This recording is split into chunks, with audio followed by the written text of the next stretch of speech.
And I think we've got enough to get started. It is only 10 past, well, 9:15, 13 minutes past 9 actually. So anyway, we're recording. I've got the chat up there. If you want to put anything in there, please do. Or if you want to speak out, or put your video on and do a funny dance, it's up to you. I don't mind. Let's see. What shall I do first? Okay, I'll tell you what, I'll go into. I'm assuming everybody can hear me. Let me know if there's any problem with the sound. People coming in. Okay. Right then. So I'll slowly get started. Still letting people in, so it'll be a bit disorganized. Never mind. Let me just go into screen share and see if this works. Let me get rid of some of this rubbish. Just as I do that, of course, people start coming in. Okay, handle that. Just going to look at the stuff from last week. This is the quiz from last week. And I'm just going to show you the Excel file from the quiz. I had about 90 something responses. How many? 92. Okay, that's pretty good. That's just about everybody. Of course, you can do that anytime you want. Just going to show you this stuff here that you can check out. I hope you can see this. I checked it out on YouTube, and it's not that easy to actually see it on YouTube.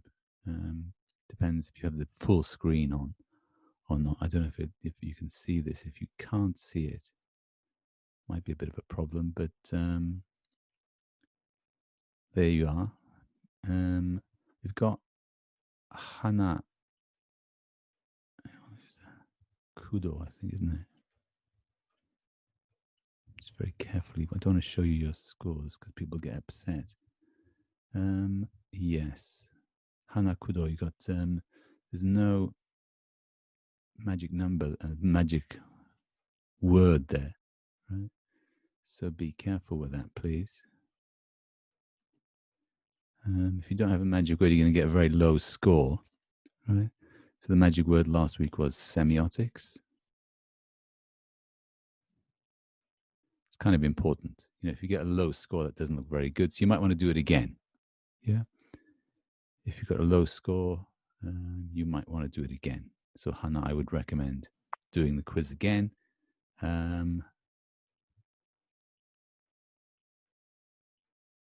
You can do it as many times as you want, anytime you want, up until whenever that is, February or something, beginning of February. So there's plenty of time. Okay. But I would do that, and also your number isn't in properly. Okay then. So that's all. I'll just take you down slowly here, so you can actually see it through your numbers. You see Matthew doing it twice. That's okay. That's good. A couple of people doing 2 times. That's nice. Good idea. Why not? Yes, there's quite a few people doing it at least 2 times. I would recommend that. Why not? It's a good idea, right? I'll just slowly scroll through here so you can check. But I don't think there's any problem here. I think everybody's coming through.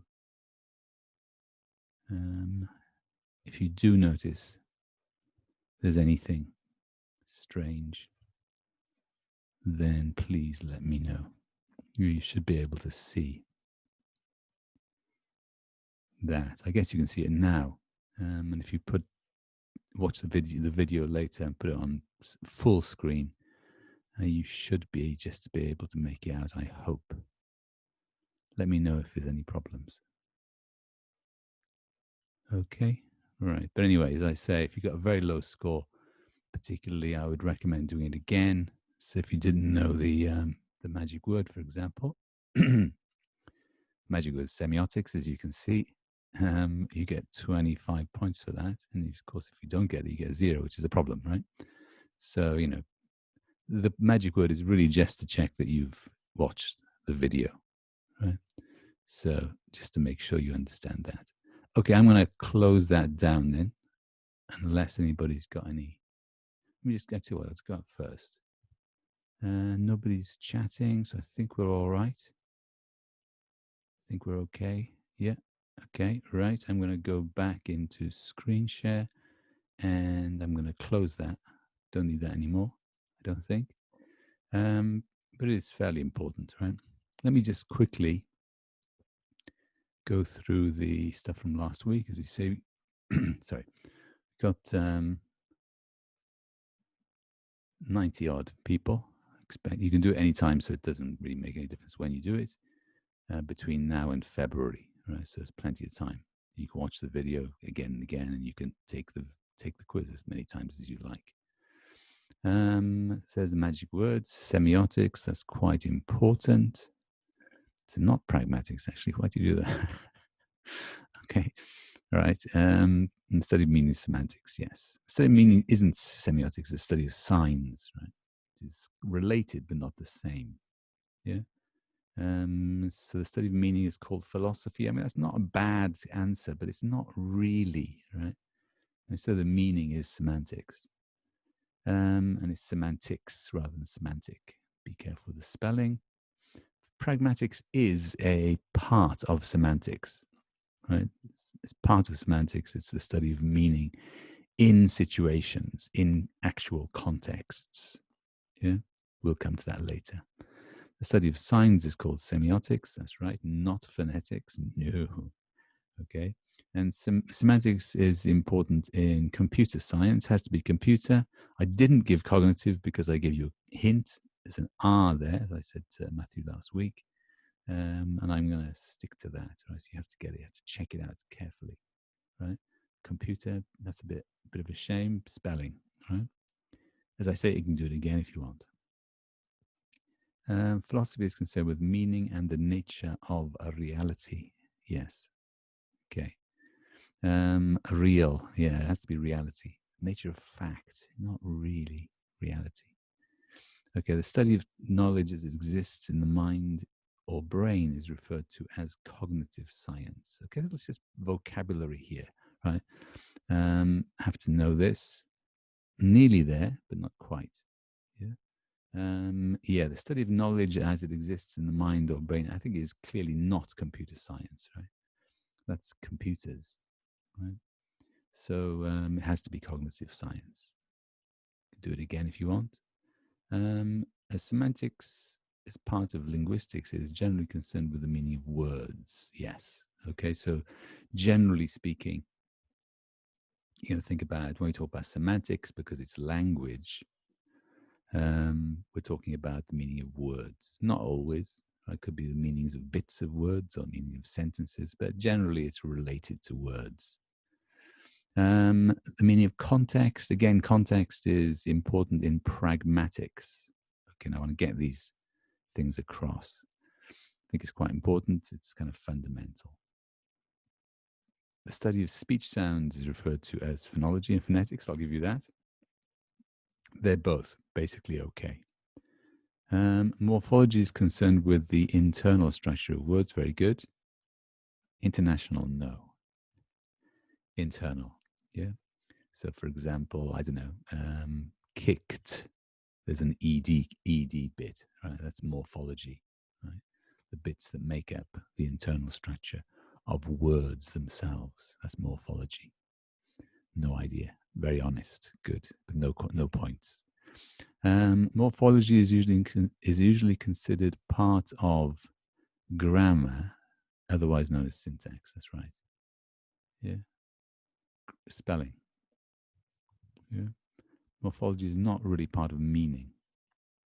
It's part of grammar, otherwise known as syntax. So grammar and syntax are the same thing. I want to establish the vocabulary here, right?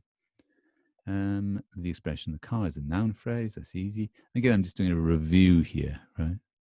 Simple review of these things. Yeah, determiner phrase. Actually, that's true. Actually, some people do call them determiner phrases, particularly if you're a Chomskyan. I might change that. Yeah, but I don't really like that, to be honest. Yeah, I think there's no real evidence to regard these things as determiner phrases. That's purely Chomskyan mad idea, if you ask me. But I do know what you mean, right? And I think maybe I'll give you that. Yeah, determinate phrase, because some people say the car is a determinate phrase or a specifier phrase. Yeah. Okay. Yeah. Honestly, though, I mean, do you believe that? I don't know. I don't think I do. Don't think I believe it. It's a noun phrase as far as I'm concerned, but I do understand what you mean. Fair point. Yeah, some people, a lot of linguists do say that the car is a determinate phrase or possibly a specifier phrase. But I'm going to stick with noun phrase because it's kind of common sense, isn't it? A bit more common sense. But I'll probably change that. The expression push the car is a verb phrase. Yes, just nice little review. And then we got here, pragmatics is the study of meaning in context. Yeah. And then you got the hint there, so you should be able to get it. In situations, I think I would give. Oh, no, it doesn't give it. In context, but I give the hint, right? So I'm not going to give situation. Although situation is true, right? It's quite a good answer. I'm not going to give that because I've given you the hint here, which is really context. Okay? So check out the hints if they exist. Yeah. We can usually make sense of what people say because we assume that they're being... Oops, somebody coming in. All right, sorry about that. We can usually make sense of what people say because we assume they're being... And then you got this here, you got the hint, and that's cooperative. Cooperative. Close, but not right. Right, so be careful with that. And the idea of cooperation, right? Human beings are uniquely cooperative animals, right? I mean, sometimes we cooperate in order to compete because we're very competitive as well. But we tend to cooperate more than other animals, and that's how we communicate the way we do. So cooperation, particularly in pragmatics, is very important. Semantics originally meant meaning change. Yes, I'll come to that in a second. And the word nice originally meant... What's happened there? Got a funny problem there. Something's happened. Okay, let me just go back. I've lost it. Okay, sorry about that. Meaning change. The word nice originally meant clumsy or stupid. Yes. Some of these things I didn't actually cover last week, but I did cover this. Shakespeare's time, nice meant very precise or careful. Yes. So you kind of have to watch the video or attend the class to be able to do these, of course. From the late 14th century, gay meant full of joy. Yes. The word thing originally referred to a meeting. Okay, I did cover these. Meaning is important in communicative language teaching. Yeah, this is kind of as far as we got really in last week's. But a lot of this stuff is about, you can kind of work it out for yourself. I think that language is a tool for communication. That's a nice, easy one. If you say I didn't eat the apple, somebody, and you had to work this out yourself because I didn't cover this, right? But clearly you did. Someone else did, right? I didn't eat the apple, someone else did. I didn't eat the apple. Something out the window. Chucked it is good. Yes, people got chucked. That's good. Has to be threw or chucked though. Throw doesn't work because of tense. So well done. I didn't give you the answers to that, but you worked it out. I didn't eat the apple. I strongly deny it. Hate it. I get the meaning, but that's not quite the grammatical idea. Yeah. I dislike it. Not really. I strongly deny it. Yeah. I didn't eat the apple. I strongly deny it. And I didn't give you this, so you worked this out for yourself, which is very good. I didn't eat the apple. I ate one of the other apples. That's correct. One of those apples. You can't say those apples, right? One of the two apples, maybe, but not quite. One of the other apples. I didn't eat the apple. I ate a different kind of fruit. Well done. Yeah, and I didn't do this, right? So that's very good. You figured it out. So in other words, stress, right, affects meaning, particularly in context. So we could ask whether meaning and information are the same thing. Very good. Be careful with the spelling. If you use the word girl, you're talking about someone who is young, not old. Yes. Yeah, you say female, not old. I get what you mean, but it's like someone who is young, not old, right? I mean, that's the way it works. If you use the word girl, you're talking about someone who is female, not male. That makes more sense. If you use the word girl, you're talking about someone who is human, not animal. Yes. Okay, so you got that pretty nicely, actually, no problem. Yeah, and I didn't do this. I'm going to just quickly go through that later today. If you use the word walk, it suggests you're using your legs, your foot. Yeah, legs. This foot is more like kick, isn't it? And feet is just at the end of your legs. I think it's legs. If you use the word walk, it suggests that you have, this is a mistake. Sorry. That should be 1 foot on the ground at all times. Okay, so I made a mistake there. I'll change that. Or maybe delete it altogether. I don't know. But 72 people got it right. So it's 1 foot on the ground at all times. That should be 1. Yeah.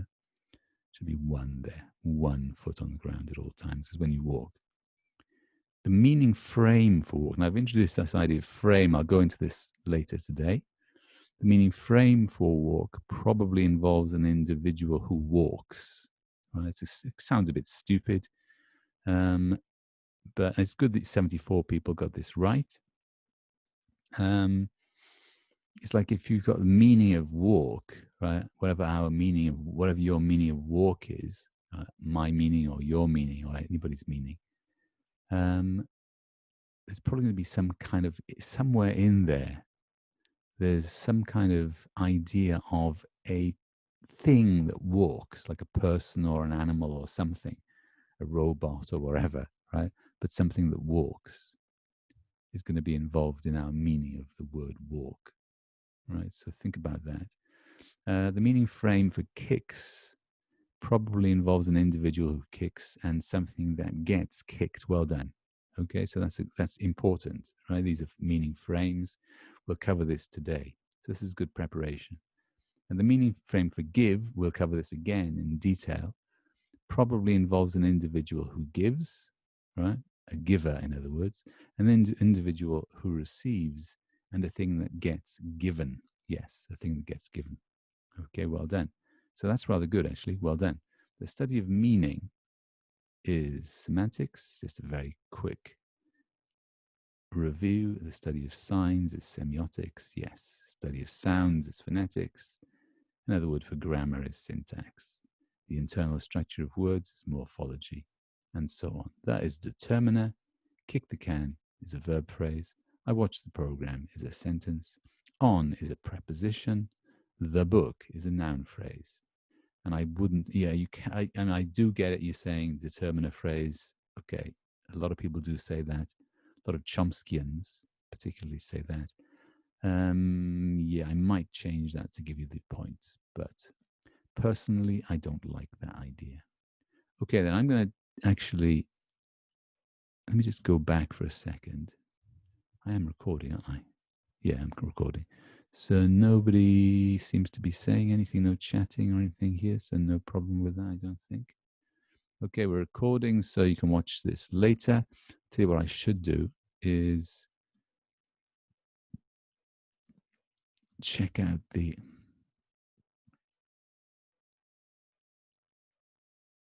today's. Okay, and if you notice any mistakes, please tell me. This isn't today's. This is last week's. Come on. Where's today's? Come on. Why do you keep doing that? I want today's. Don't make me go back around. Oh, I don't believe this. Why does it do that? Don't do that. Oh, God, why? Now, why would you do that to me, honestly? I mean, do you think? It's really annoying. I don't know why it can't just behave itself. Anyway, sorry about that. I'll just go today's. Where is it? Here it is. Okay. Here's today's quiz. That's going to be up. It's quite an easy one, actually. Week 4, October 23rd. All the usual stuff. The magic word is context. context. C-O-N-T-E-X-T. Context means like basically the situation or the background. And pragmatics is the study of meaning in context. In context, in other words, in actual situations. The situation where we're using meaning in culture, I suppose. Context. Magic word. And that is 25 points. So get that right, please.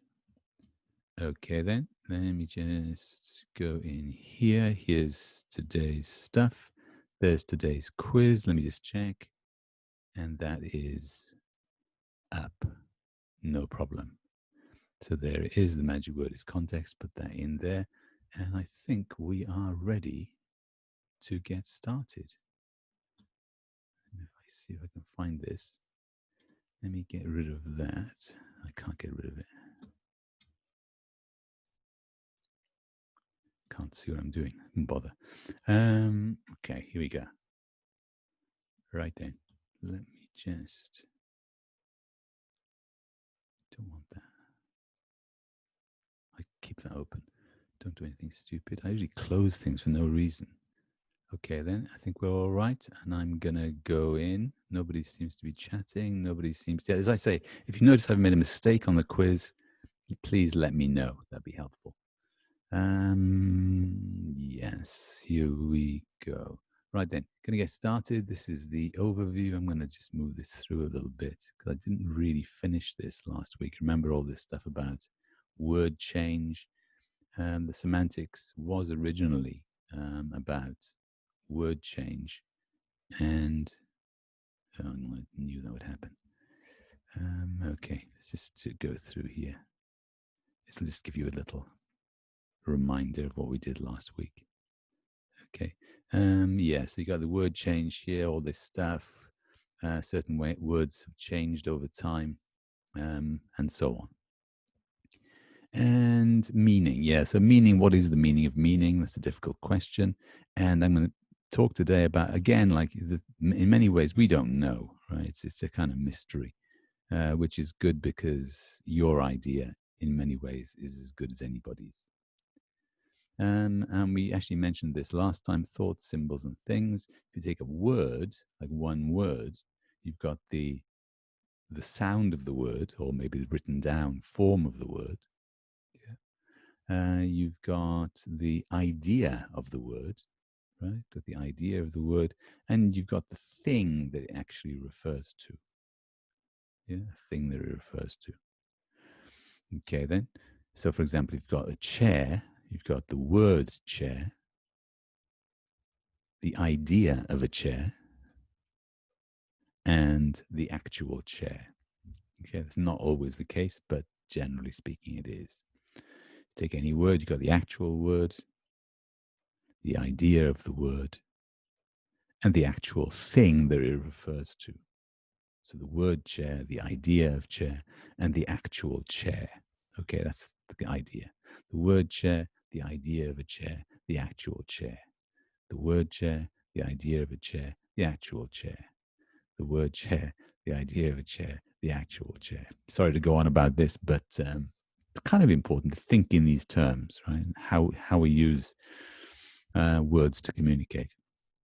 Okay, then. Then we got the idea of a sign. I know you mentioned last week semiotics. Semiotics was the magic word last week. And signs are kind of important in language because words and sentences, phrases, they are signs, right? They're a kind of sign. We kind of lose sight of this. Excuse me, but that is actually the case, right? So we got words, language, right? These linguistic things. Words are signs, right?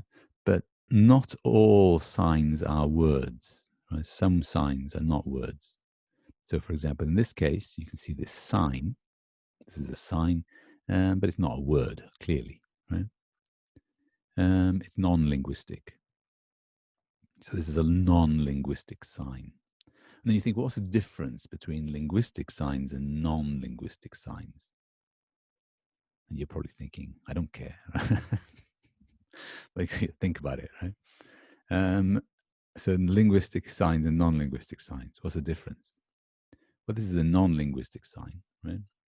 It has a form. In this case, it's iconic, right? So it looks like something, yeah? So it's an iconic sign. It looks like something. You kind of look at it and you think, okay, that looks like something here, right? Looks like maybe a woman, looks like a man, right? So that kind of, it has a form, right? Its form is iconic. It looks like something. And you can say it has a meaning, right? It's a male or female toilet in this case. Now, notice that the actual, what it looks like, right? What it looks like is different from the actual meaning, right? So even though it looks like a woman and a man, so it's iconic in that sense, right? It's not iconic in the sense that it doesn't mean man and woman. Yeah. So this sign doesn't mean man and woman. Right? If you go around, if you see this sign somewhere, you don't think, oh, there are men and women around. Right? That's not the way we figured it out, right? It's pragmatics, right? We're using our idea. Somebody's trying to communicate something here, something important, right? And they're not trying to communicate that there are men and women in the area, right? Because that would be stupid, right? Trying to communicate something else, right? And what is it? Well, it's actually, we've kind of over time figured out we use this kind of thing to communicate the fact there's a toilet there, which is more important, right? More vital, right? Information. It could be very vital information in some situations, right? Right? You know those situations. Sometimes it's vital, right? It's very important. Whereas, like the idea, oh, there are men and women in the area, that's not, that's not going to be very useful information. So it's like, that's the thing about, it's pragmatic, right? Pragmatics here with the sign. It's non-linguistics, but it's still pragmatic, right? Because it's like you're thinking somebody's trying to cooperate, right? Give me important information. What is that? Oh, it's a toilet, right? It's a male and female toilets here. Yeah, so that's how we get the meaning. So that's like, it has a form, right? So that's the form. The form is a man and a woman. It's an iconic in the sense it looks like a man and a woman, right? I think you'd agree, right?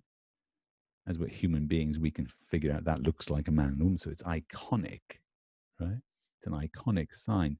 But the meaning, right? The meaning of it isn't what it looks like, right? The meaning is something else. It means toilet. It doesn't mean man and woman. It means toilet. Okay, so it has a form which is an iconic form. It looks like something, and it has a meaning: male and female toilet. Okay, and we figure that out from context. But you'd probably say in the case of non-linguistic things, like signs, I think we can probably say there's no grammar. Yeah, there's no syntax. Yeah, it's just a sign. It's just a sign. You got the form, right, and the meaning. Form and meaning, just two things. It's a pair. It's a form meaning pair. That's what a sign is. Yeah. And a word is also a form meaning pair. Yeah. But in the case of words, you've also got grammar in the middle. Yeah? Whereas in the case of signs like this, there's no grammar. So that's kind of important. I mean, think about that, right? There's no syntax, no grammar, there's no syntax, no grammar, same thing. Okay. So that's it. That's a sign. These non-linguistic signs, they have form, they have meaning, but linguistic signs have form, grammar, and meaning. So linguistic signs have grammar. That's the special thing about language. So language is really the use of signs. A word is a sign. It's a form meaning pair, but it's a special one because it has grammar, it has syntax. So anyway, signs are form meaning pairs. As I say, you can say this is the form. Yeah, this is the form. It's also kind of iconic because it looks like something. And in a way, I think it looks like the meaning, is it? I think it looks like the meaning. So it's warning you, right? That there's this traffic light, I think, is what it says, right? And I think this warning triangle, yeah, that's not iconic. It doesn't look like anything. Right? That's symbolic. We'll go through this a lot. Right? That's symbolic. Yeah, this triangle. We just decide that in culture. Right? We just decide that a triangle, a red triangle, is a warning of some kind. But this bit in the middle here, this actually looks like what's it called? This traffic light. Looks like a traffic light. And that is iconic. So it's an icon. So it's kind of symbol and icon together, which is kind of fun. So words are also form meaning pairs, as I said. So signs are form meaning pairs and words are signs. Yeah, words are signs, but they're special signs. Words also have grammar. They also have syntax. Okay, so that's kind of, important to think about, particularly if you're going to be a teacher and you've got to think about communication. But basically, anybody who's going to be using it for communication is important. Thinking about how we communicate, it's you have to. It could be useful. So basically, whatever you end up doing, whether you're a teacher or anything, think about communication and how we communicate. So anyway, signs are form meaning pairs. Yeah, signs are form meaning pairs, and words are also form meaning pairs because words are also signs, but words also have grammar or syntax. Okay, then.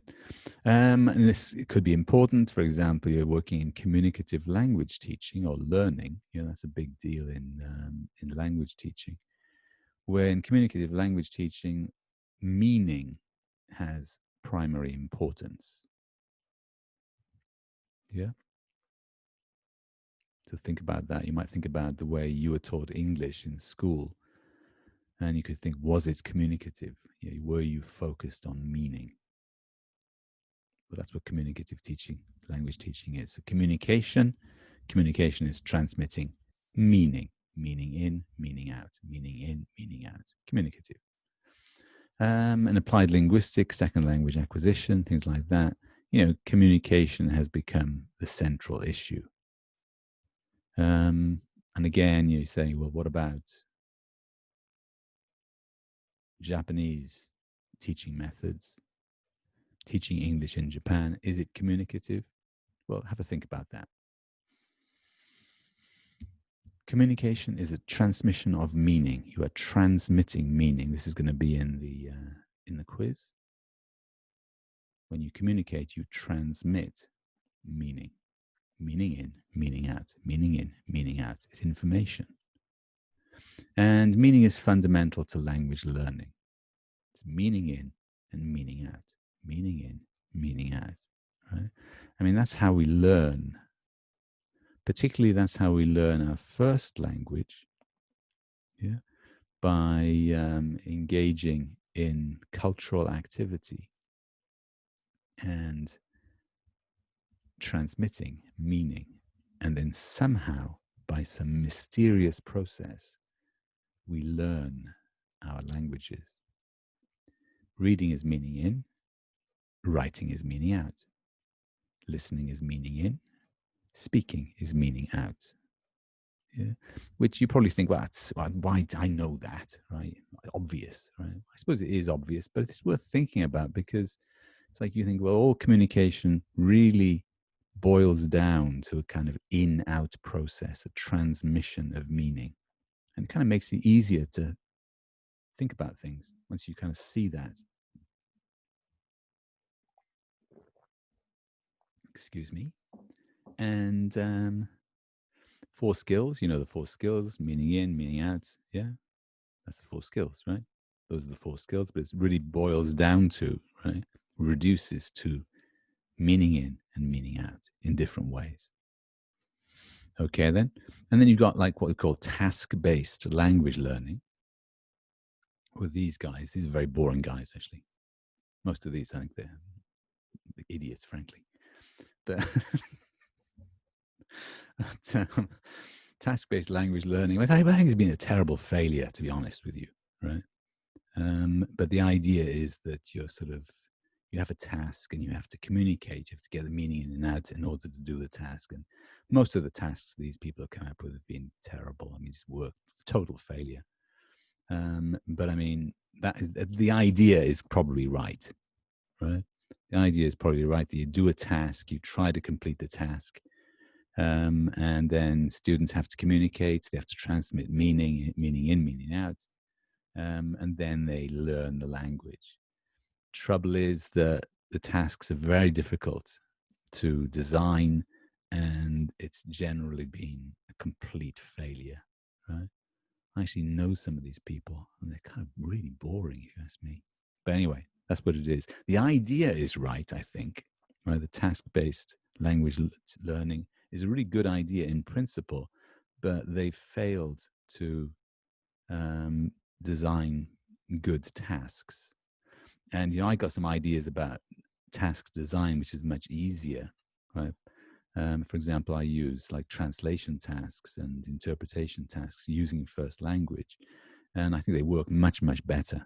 I think my task-based approach works, but these guys have been a complete disaster in my view. But anyway, that's just my opinion. Okay. Anyway, I'm just going to throw that out there. So anyway, task-based language learning. And this was, if you get that, the idea of task-based language learning was popularized by Prabhu. He's an Indian guy, right, working in Bangalore. And this guy is brilliant, right? This guy is brilliant. And he came up with the idea, and he did design very good tasks for Indian students. And it was very, very successful. Yeah. So they really sort of set the standard. And then these Western people followed on later, and they didn't really quite make it. But Prabhu's brilliant. And they did this in India, in Bangalore. And it kind of revolutionized things there. He rejected the style of teaching that was coming from the West and saying you've got to focus more on meaning, get the students to focus more on meaning rather than just doing stupid drills and so on. Yeah. So that's that was the beginning of that, the Prabhu, and this Bangalore project. And he said, right, that language learning is a struggle with meaning. Yeah. Language learning is a struggle with meaning. I think that is brilliant, right? I think he saw something really important there. And people hadn't seen that, right? If you're learning a language, you're really struggling with meaning ultimately. Yeah. And if you focus too much on, grammar and stuff like that, it kind of fails. It's important, but if you focus more on the meaning, understanding, right, it's probably going to be more effective. And so, for example, if you're studying for TOEFL or TOEIC or AICAN or something like that, very often, if you're trying to go too fast, right, trying to go too fast, cover too many pages, go through too many questions, you don't really get the meaning. You might find that your wheels are spinning, but you're not making progress. So meaning is the key. And then if you think, well, language learning is a struggle with meaning, then so what about, if you're learning English, is it a good idea to memorize vocabulary lists? Is it a good idea to explain grammar in Japanese? Maybe, right? Maybe it's maybe there's a place for that, but you shouldn't forget that you really want to get, comprehension, right? Understanding and communication has to be the key. I think that's kind of, I think that's true, right? I think that's true. And it's kind of interesting to think that those ideas came from Asia, right? Came out of India back in the 1980s. So quite a while ago now, 40 years ago. didn't come from English-speaking countries, although India is, second language, certainly. Anyway, there you go. The struggle with meaning. Yeah. It's all about struggle. Yeah. It's like, if you're trying to think of how to say a sentence and you're going, and you're struggling to get the meaning out, or you're reading a book and you're struggling to get the meaning in, well, that's kind of good. Right? That's what you should be doing. If it's too easy and too smooth, it's probably not good. Struggle is important. And then as you struggle to understand, as you struggle to get the meaning in, get the meaning out, you get these funny subconscious changes in the brain. Yeah. I don't know why Crayon Shinchan is. I have no idea what that's about. I just got that off the internet. All right. Anyway, right. Subconscious changes in the brain happening. And very often when we talk about subconscious changes in the brain, we're talking about acquisition rather than learning. That's a mistake. Never mind. Let's go on. Anyway, what do you think? Is memorization a waste of time? Don't know. Right? Are explanations about grammar a waste of time? If communication is the key to everything, maybe you think these are a waste of time. I'd say they're not really a waste of time. You just got to be careful not to do too much of that. And you've got to get back to communication, finally. Is language learning purely a struggle with meaning? Right? I don't know, really. Yeah. Maybe not. Right? Maybe sometimes it's important to have a nice, clear explanation about grammar. Maybe sometimes it's important to try to memorize words. I don't know if it's purely a struggle with meaning, but the struggle with meaning is important. I think we can agree on that. But anyway, it's up to you. What do you think? And then, so for example, reading or repeating conversations, your repetition, doing it again and again and again, is that useful? Well, maybe, maybe useful. You just got to be careful not to do it too much, I guess. Yeah. Do you have to struggle to get your meaning out, for example, right? I think that's important. You have to sort of really make an effort. If it's too easy, if it's too smooth, you're probably not improving, right? In other words, if you're trying to communicate and you're going, struggling, right, to get it out, that's probably good. Right? It's probably good. I like to see that. Anyway, meaning is at the root of just about everything in language. So you got, for example, here, you've got, this would be Sherlock is looking at the man with binoculars, right? And then you've got here again, you've got Sherlock is looking at the man with binoculars. Yeah. So what you've got there, in fact, is a grammatical distinction.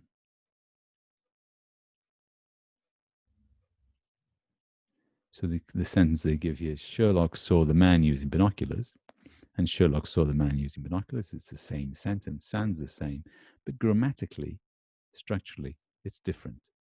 Yeah, and the meaning changes as a result. So Sherlock saw the man using binoculars, or Sherlock saw the man using binoculars.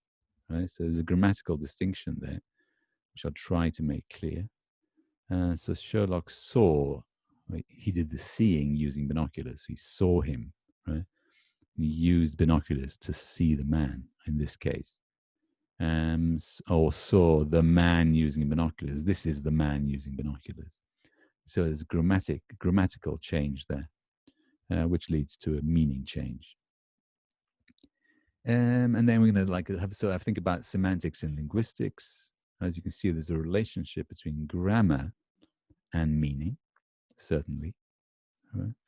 And I'm just going to mention this again because I want to make sure everybody's got this vocabulary set: phonetics and phonology, the study of sound; morphology, the internal structure of words; syntax or grammar. Yeah, that's the kind of the way that words and phrases get put together. And then semantics is meaning, and pragmatics is again semantics. but it's meaning in context. Okay, so it's kind of explained down there. Okay, then. I'm going to mention this little puzzle. All right, and this relates to learnability. Learnability and cognition. The Acquisition of Argument Structure. This is quite an important book from a guy called Steven Pinker. Right, this was kind of a big deal back in the 1990s, mid 1990s, 25 years ago. And it kind of related to the idea of learnability. Like the question is, how do we learn? How are we able to learn languages? How does that happen? And particularly there's kind of puzzles, that some things we don't know. We don't know how we learn it. But how do we learn that? There's kind of some really mysterious stuff going on here. I'm going to take you through this because, thinking about these things I think is quite important. Yeah. Nobody knows the answers to these things. They remain mysteries, I would say. Right? But I think it's important to think about it. So this is learnability and cognition, Steven Pinker. Pinker's quite a famous linguist, maybe the second or third most famous linguist after Chomsky. Anyway, learnability. And this is the learnability puzzle, which I'm going to just take you through. Right? So there's this puzzle about learnability. So have a think about this as we go through it. Right? I'm going to do this slowly, right? I don't want to go too fast. If you take a sentence like, he gave them a book, right? That's the sentence. He gave them a book. That's easy, right? Think about the meaning of that. He gave them a book, right? So it's pretty simple. The subject is he, gave is the verb, them is an object, and a book is a kind of object as well. It's kind of two objects. Yeah. He gave them a book. Right? So that's simple, right? You got that, right? And then you could say he gave them a book. Sounds okay. No problem. Yeah? So that's grammatical. It's a grammatical sentence. Everybody, all native speakers of English would say, yeah, no problem. Right? And then you say he donated them a book. Right? And you think, well, donated, right? Donated and give have pretty much the same meaning. Yeah? So you'd think that would be okay, but he donated them a book sounds a bit strange, right? So he gave them a book is okay, but he donated them a book is a bit weird, right? Sounds a bit strange.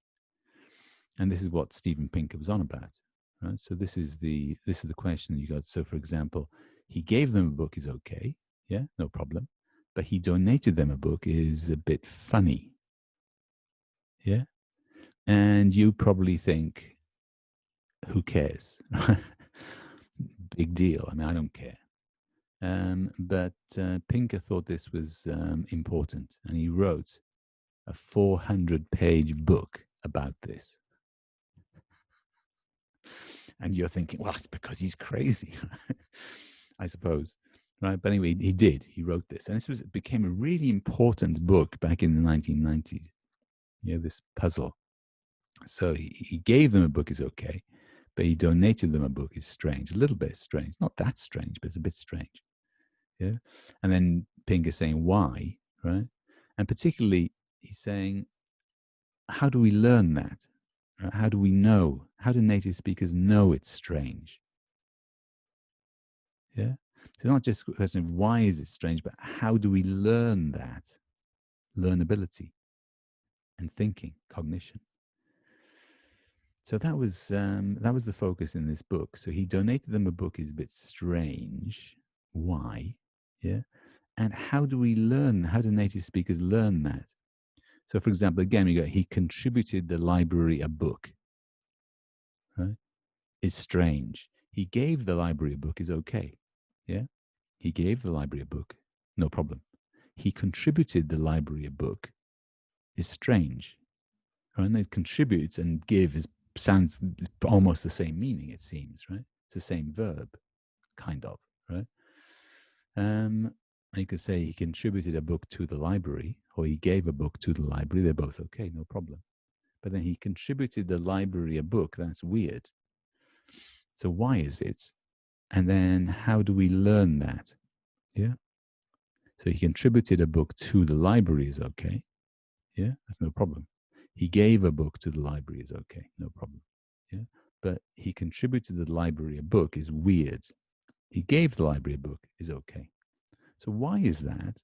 And how do we learn it? Yeah, he gave the library a book is okay. Why? Right? Why is it okay and not okay in the other case? And how do we learn that? Yeah. So he contributed the library a book is strange, a bit strange at least. Right? Contributed to the library. I think we wouldn't say that. Native speakers just wouldn't say that. You could say he gave the library a book, no problem. But he contributed the library a book, you wouldn't say that. He contributed a book to the library is okay. Yeah. So why, right? Why is that? Why is it strange? And how do we learn that? Right? How do we learn that? And this was really the key to Pinker's idea. He contributed to the library a book. How do native speakers learn this? And you're probably thinking, I don't know. I mean, how do they learn it? Do I care? Well, it is a bit of a puzzle, right? Here's the puzzle again. So he gave them a book is okay. He gave a book to them is okay. He donated a book to them is okay. He donated them a book is a bit strange. Yeah, at least a bit strange. I've given it a cross there. Maybe it doesn't really have to have a cross, maybe question mark, but you get the idea. To keep it clear. Okay? So that's the thing. That's the puzzle. Why? And how do we learn that? You're saying, so what? And how do native speakers learn that is the question, right? Because they never hear anybody say the bad sentence. So nobody's telling them that is a bad sentence. Nobody's teaching them it's a bad sentence. So how do they learn that it's a bad sentence? And this is what Pinker wrote, about 400 pages on this. Yeah, so here's the puzzle again. He gave the city hospital some money, is okay. He gave some money to the city hospital, is okay. He donated some money to the city hospital, is okay. But he donated the city hospital some money is a bit funny. Yeah. Why and how do we learn that? Because learners never hear the bad examples. I mean, nobody says sentences like that. He donated the city some hospital some money. So nobody says it. So how do you learn that it's bad? And you could say, well, you never hear it, so you figure out that it's bad. And Pinker says, no, that doesn't explain it. Right? It's up to you, really. So how do they learn that they're bad? Right? The idea is if you never hear it, how do you know it's bad?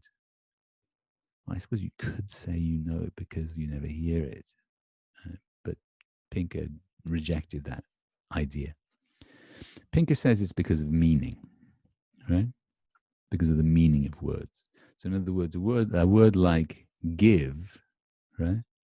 And a word like donated, the meaning of those words is a little bit different, right? So there's a class of words like give, and there's a class of words like donate, and those classes of words are different. They're just different meanings. Yeah. In other words, give, you're sort of one person gives a thing to another person. Yeah. And then you got that meaning. And then you've got the meaning of donate. Again, it's like you're donating, somebody donating something to another person or to a group of people. But somehow the meaning is different in important ways. Right? Now think about that. Right? How could give and donate, how could the meaning of that be different?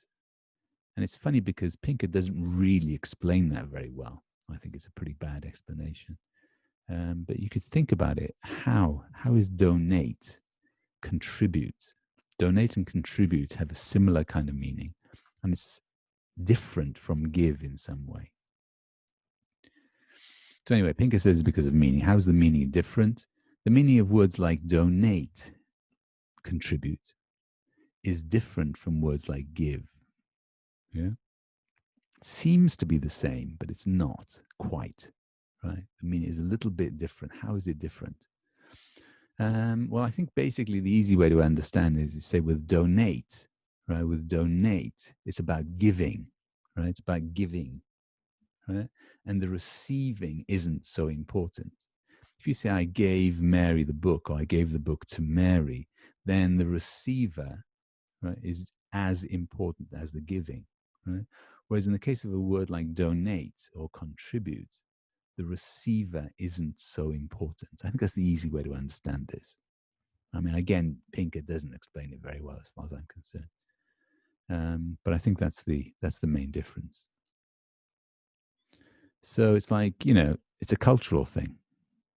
Yeah. For example, you've got things like you should remember the words of the Lord, Jesus, Christianity. It is more blessed to give than to receive, right?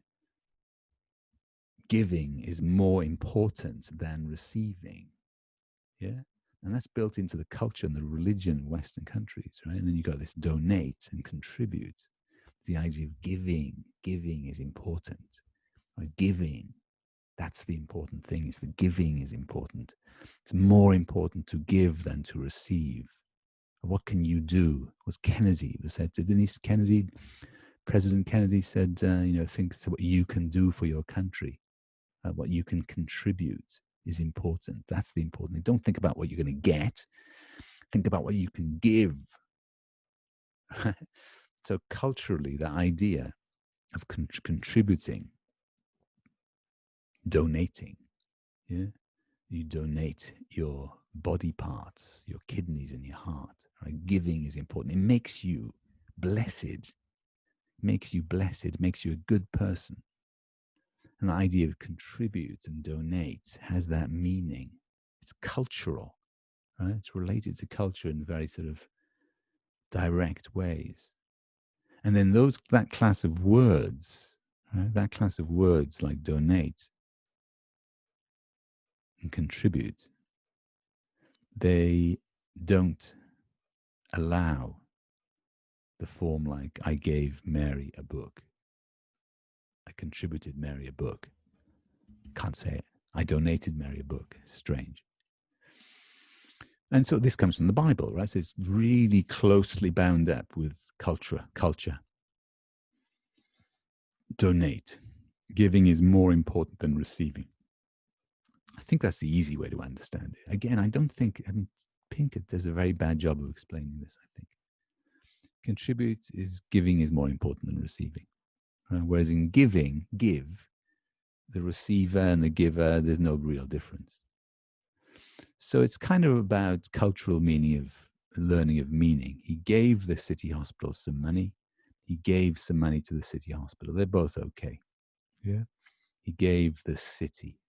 So the receiver can appear next to the verb, right? Because the receiver is just as important as the giver in the case of a word like give.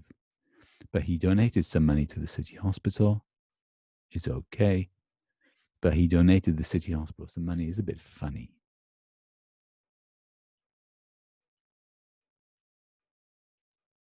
Because in this case, donate, the receiver, is not so important.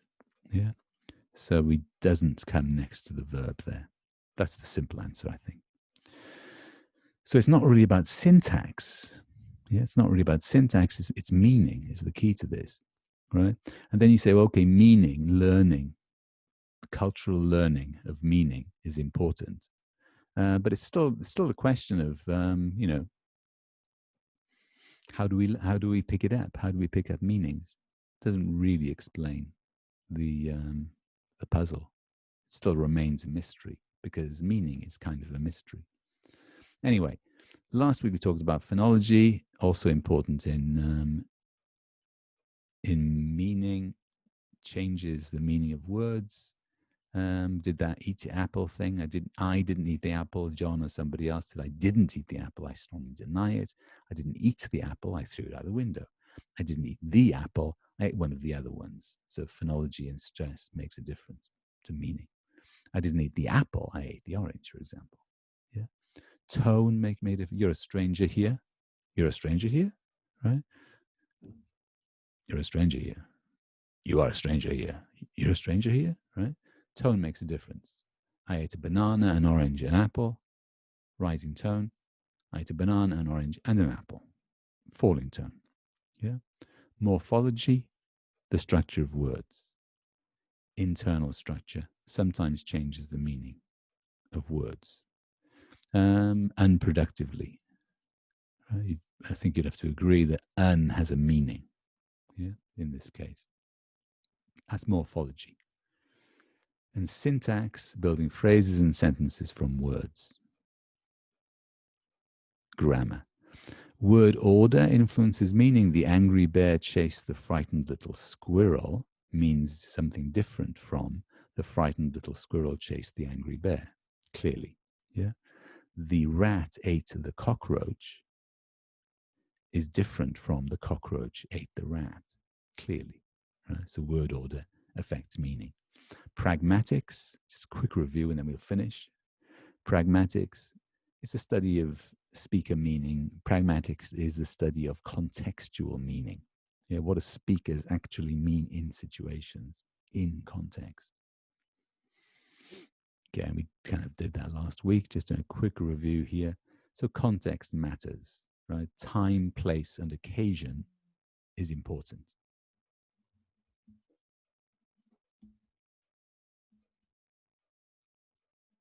Yes, time, place, and occasion is important. And situations do count. The things you're going to say in a certain situation, it depends on the situation. Implications, again, pragmatics. If you say, for example, it's hot in here, this is going to be in the quiz. It's hot in here could mean, can you open the window? Could mean, is it okay if I take my tie off? Could mean, let's turn the heater off. Or it could mean, let's put the air conditioner on. Yeah. So it depends. Right? Depends what situation. Depends where you are. Depends which country you're in. I mean, I'm from the UK. We don't have air conditioners. I think I never saw an air conditioner until I was about 25. That's true. Yeah. Didn't know what they were. So it kind of depends on the culture, the situation. You say it's hot in here. What are you going to do? Implications. So I say I didn't know what air conditioners were before when I was your age. Right? So when I was 18, 19, 20, 21, didn't know what an air conditioner was even. Yeah. Yes, the rat ate the cockroach ate the rat. Words, order, background information. Yeah. People talk about high context and low context cultures, right? Shared information. If you're talking to your family members, you have lots of shared experiences, lots of shared information. You don't need to say everything. Yeah. Some people say that Japan is different from countries like America, for example, where everybody kind of does this ishin denshin type thing, right? And everybody, and kukyo that thing, or everybody understands what everybody else is saying. I don't know if that's true, right? But it's an idea. If you share information, right? If you share the background information, you don't have to explain everything. And that doesn't really matter whether you're in America or in Japan, I think. But think about that. It's an idea. The other person gets the meaning. You don't have to explain everything if you share lots of background information. And that's important also to the idea of communication. So is information the same thing as meaning? That's an important question. You might think about that. Is information the same thing as meaning? I'm not sure about it. Think about it. Yeah. And what is meaning anyway? Right? It remains a mystery.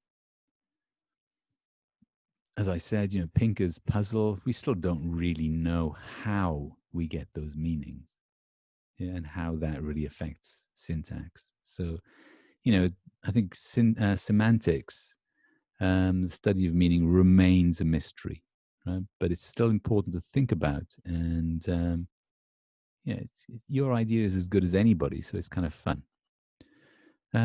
What kind of information, for example, if you say, for example, noun, well, noun is grammatical information about grammar or syntax.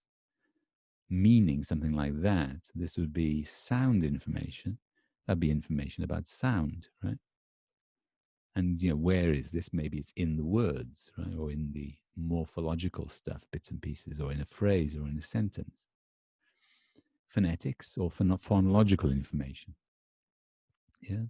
And then you've got girl, young, not old, female, not male, human, not animal, right? Well, this seems to be kind of information about meaning or semantic information. Yeah. Female, information about meaning. Yeah, that sort of thing. Semantic information. So it's all information, it's just different kind of meaning. Different kind of information, sorry. So human is information about meaning, semantic information, and so on.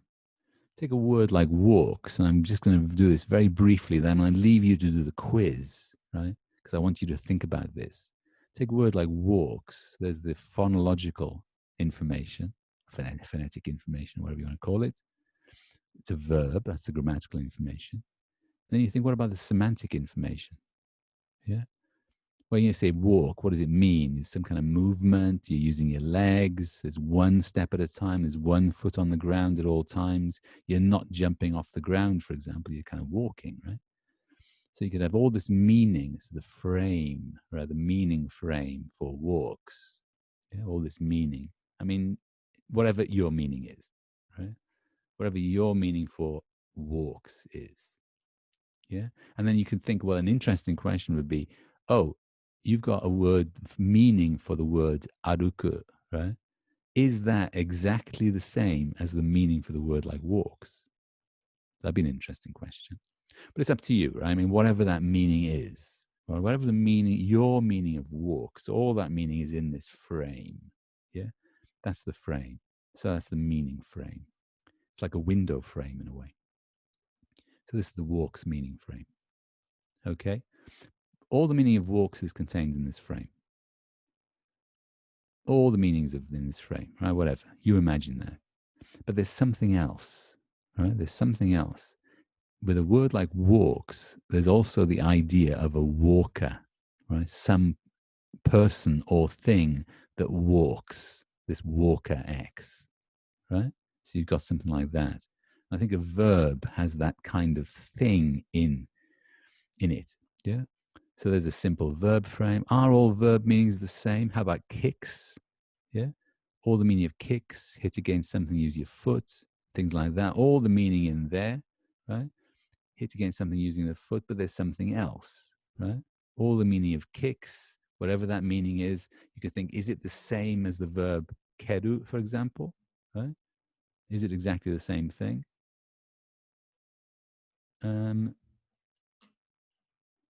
But there's something else. You've got all that meaning, but you've also got a person or thing who kicks and a person or thing that gets kicked. So I think you'd agree that walks, just a person who walks. Kicks, you've got person who kicks and a thing that gets kicked. Yeah? So that's kind of important.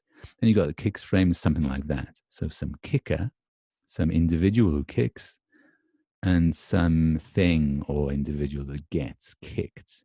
Yeah, so that's also in the frame. Walk frame, just got a walker. Kick frame, you got two things, a kicker and a kicked. And then you've got the buy frame. You use money, you receive something you want, something like that, all that meaning. But then you've got a buyer and you've also got a thing that gets bought. So I think you'd probably agree that buy, right, a verb like buy, you've got somebody who buys, probably going to have to be a person.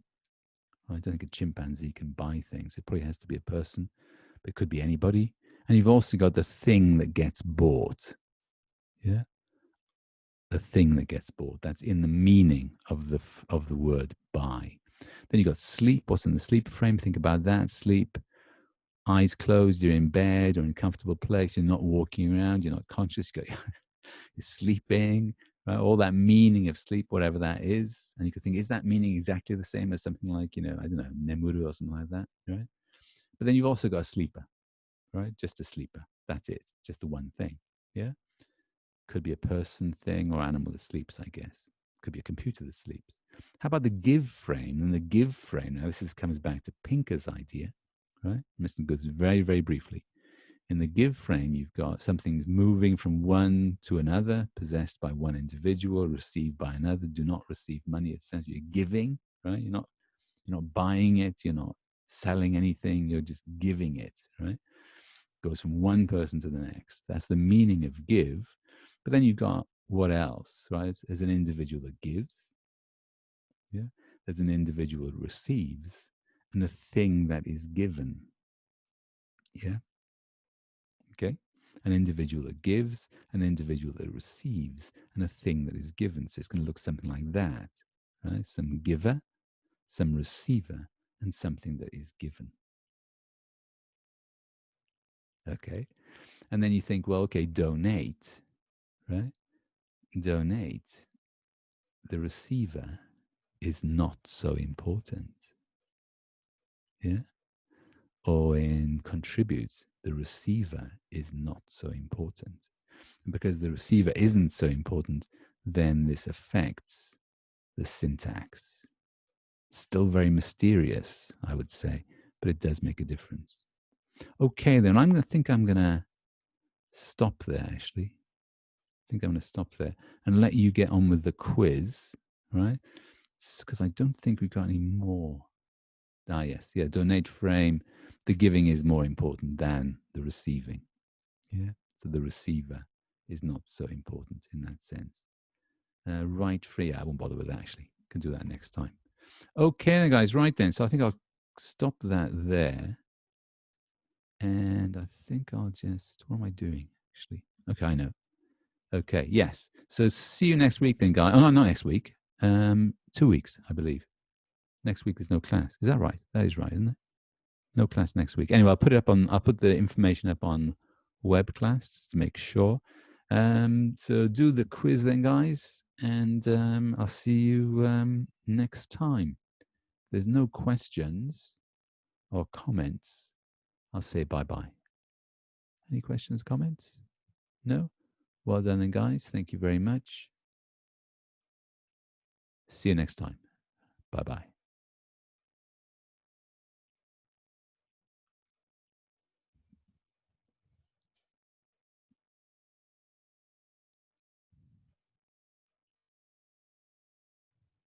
Matthew, you okay?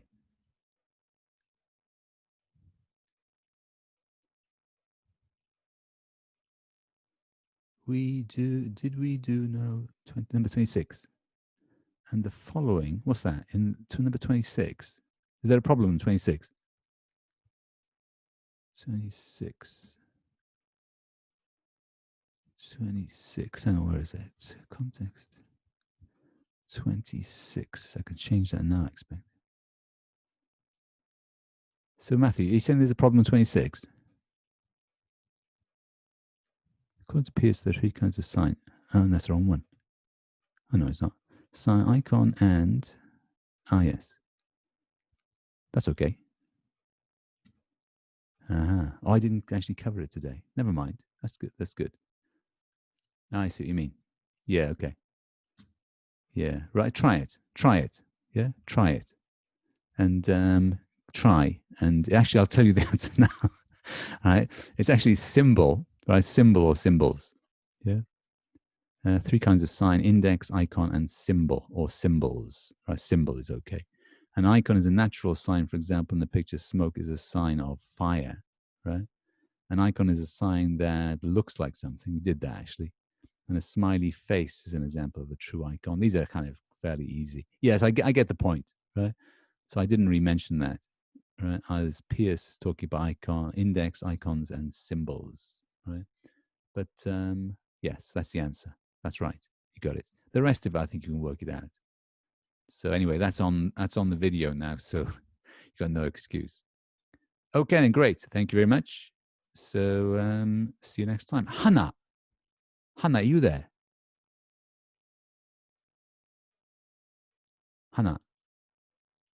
Hannah Kudo, are you there? I'm not there. Yeah, I'm Oh, you're there. here. Okay, right. So last week, I don't know what happened with your quiz. Yeah, I just haven't answered it. Okay, fair enough. Right. But anyway, you can do it again anyway. I'm sorry. No problem. Okay, You can do it again any thank time you. you want. Is all right? So any time you can do Okay, it any time between now and February, no problem. okay, Okay, then. thank you. Great. Okay, good. Thanks for hanging around. That's good. And that's that then. Okay, guys. So see you next time. Bye bye.